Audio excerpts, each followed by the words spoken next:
નમસ્કાર મિત્રો, ખેતીની વાતમાં તમારું હાર્દિક સ્વાગત કરું છું. અને મિત્રો, આજે આપણે વાત કરીશું મરચાંની ખેતી વિશે. જો મરચાંની ખેતી કરવી હોય મિત્રો, તો દરેક ખેડૂત ભાઈને પહેલી તો સાચી સલાહ લેવી જરૂરી છે, કારણ કે મરચાંની ખેતીમાં ખૂબ જ અત્યંત રોગનું પ્રમાણ રહેલું હોય છે. તેમાં મિત્રો 14 પ્રકારની ફૂગ આવે છે અને 3 પ્રકારની જીવાત અને 16 પ્રકારનું મિત્રો વાયરસ આવે છે.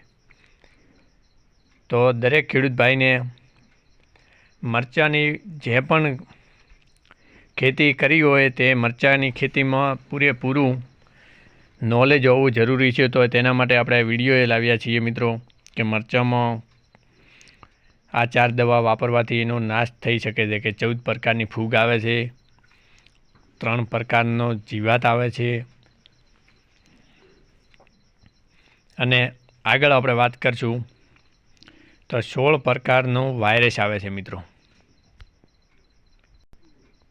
આ વાયરસ આવે છે તેમાંથી અને જીવાતમાંથી આપણે મુક્તિ મેળવવા માટે મિત્રો આપણે દવા વિશે વાત કરશું. અને જેને આપણે કોકડ કહીએ છીએ તે મિત્રો આ ત્રણેય ભેગા થાય, ફૂગ, વાયરસ અને જીવાત, એટલે મરચાંની કોકડ આવી જાય.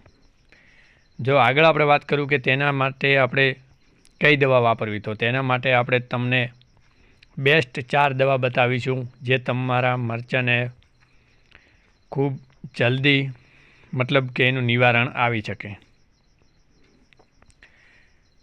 એન્સીસાઇડ્સ એટલે કે આપણે એન્સીસાઇડ એટલે કે રાસાયણિક પણ બતાવીશું મિત્રો તમને, કે આ દવા વાપરવા તમારું વાયરસ અથવા કે કોકડ દૂર થઈ શકે છે મિત્રો. તો એમાં પહેલી દવાની વાત કરીએ તો મિત્રો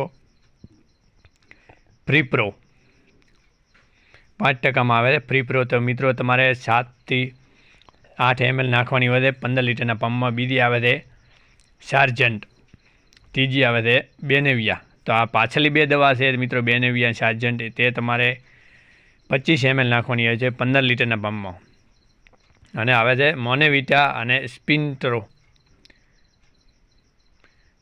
અને મોનેવિટા મિત્રો જો અતિશય વાયરસ હોય તો જ તેનો ઉપયોગ કરવો, જેથી તમારી દરેક પ્રકારનો જીવાત દૂર થઈ શકે, કોકડ એકદમ થઈ શકે અને નરવો છોડ બની શકે. તો મિત્રો, તમને કેવો લાગ્યો અમારો વિડીયો એ જરૂરથી જણાવજો અને શેર કરજો વધુમાં.